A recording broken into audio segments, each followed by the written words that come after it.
Assalamualaikum warahmatullahi wabarakatuh. Perkenalkan, nama saya Firdaus Hamdan Majid, NIM 23070190031. Di sini saya akan mempresentasikan dua materi, yaitu tentang konsep dasar psikologi pendidikan dan keterlibatan siswa dalam metode pembelajaran. Langsung saja ke materi yang pertama, konsep dasar psikologi pendidikan. Pengertian psikologi pendidikan. Istilah psikologi pendidikan pada dasarnya merupakan sebuah frasa yang terdiri atas dua subkata, yaitu psikologi dan pendidikan. Nah, psikologi sendiri berasal dari bahasa Yunani, yaitu psyche yang berarti jiwa dan logos yang berarti ilmu. Dari kata tersebut dapat disimpulkan bahwa psikologi adalah ilmu pengetahuan yang mempelajari tingkah laku manusia sebagai individu ataupun anggota suatu kelompok, serta pengaruh yang muncul dari hubungan individu dengan lingkungannya sekitar. Nah, sedangkan pendidikan merupakan usaha mendewasakan dan memandirikan manusia melalui kegiatan yang terencana dan disadari melalui kegiatan belajar mengajar. Nah, dari situ psikologi pendidikan merupakan cabang dari ilmu psikologi yang mempelajari tentang penerapan berbagai teori-teori psikologi dalam dunia pendidikan terhadap siswa sebagai peserta didik dan guru sebagai pendidik, serta hubungan keduanya dengan lingkungan dalam proses belajar mengajar. Nah, selanjutnya yaitu tujuan psikologi pendidikan. Secara umum, tujuan psikologi pendidikan ada 5, yaitu memahami bentuk-bentuk gejala psikologi individu atau siswa secara umum dalam bentuk sikap dan tingkah laku selama mengikuti proses pembelajaran. Yang kedua yaitu memahami kemampuan-kemampuan dan kompetensi siswa dalam mengikuti proses pembelajaran. Yang ketiga yaitu membantu siswa mengembangkan berbagai jenis kemampuan dan potensi yang dimiliki dalam bentuk proses-proses pembelajaran yang berbasis pengembangan siswa. Yang keempat yaitu memahami bagaimana seharusnya pelaksanaan proses belajar dan pembelajaran agar tercapai tujuan-tujuan pembelajaran secara efektif dan efisien. Nah, dan yang terakhir adalah membantu siswa menyelesaikan program pembelajaran, sehingga dengan pemahaman guru sebagai tentang psikologi pendidikan dapat memberikan bantuan kepada siswa dalam menyelesaikan program-program pembelajaran sampai tuntas. Nah, tujuan psikologi ini saling berkesinambungan dari yang awal hingga yang akhir. Yang kemudian yaitu yang ketiga, ruang lingkup psikologi pendidikan. Secara garis besar, inti dari persoalan psikologi dalam psikologi pendidikan tanpa mengabaikan psikologi guru terletak pada siswanya. Pendidikan pada hakikatnya kan pelayanan yang khusus diperuntukkan bagi siswa. Nah, karena itu ruang lingkup pokok pembahasan psikologi pendidikan selain teori-teori psikologi pendidikan sebagai ilmu juga terdapat aspek psikologi para siswa, khususnya ketika mereka terlibat dalam proses belajar dan proses mengajar. Nah, dari situ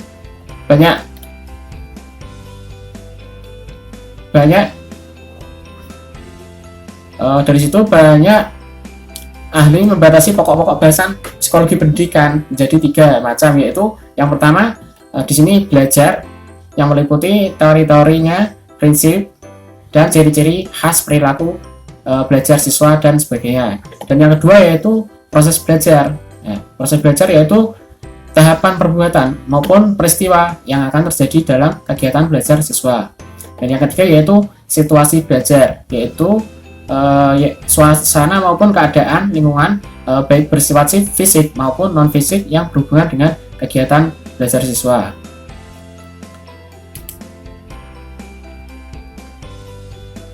Nah, langsung ke materi yang kedua, yaitu keterlibatan siswa dalam belajar metode pembelajaran. Pengertian metode pembelajaran. Kita tahu bahwa metode adalah suatu cara untuk mencapai sesuatu. Nah, sedangkan pembelajaran adalah suatu usaha untuk menjadi lebih baik maupun menjadi lebih tahu.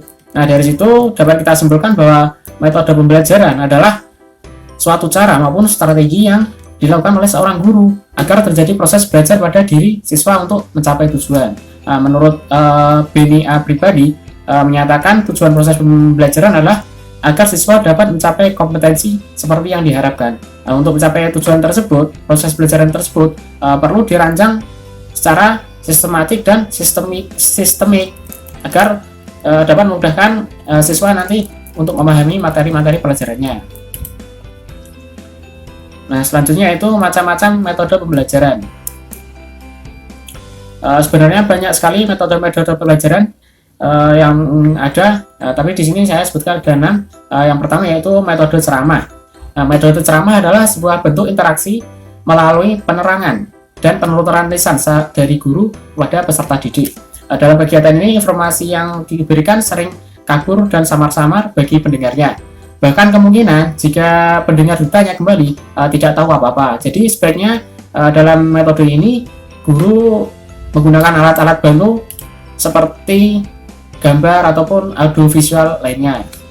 Nah, kemudian metode diskusi. Metode ini dapat diartikan sebagai jalan untuk memecahkan suatu permasalahan yang memerlukan beberapa jawaban alternatif yang dapat mendekati kebenaran dalam proses pembelajaran.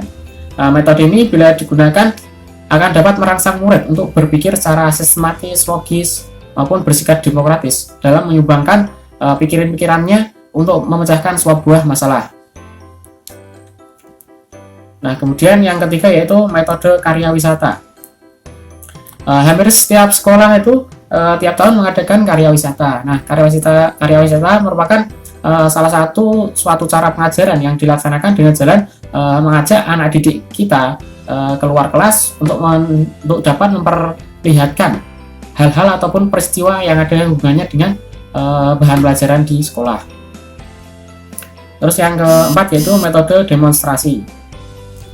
Metode demonstrasi ini adalah salah satu metode dengan menggunakan alat peraga atau peragaan untuk memperjelas suatu pengertian atau untuk memperlihatkan bagaimana melakukan sesuatu dengan jalan mendemonstrasikannya terlebih dahulu, seperti itu.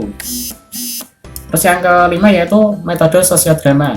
Dari katanya sudah kelihatan sosiodrama merupakan salah satu bentuk belajar mengajar dengan jalan mendramakan atau memerankan sejumlah aksi.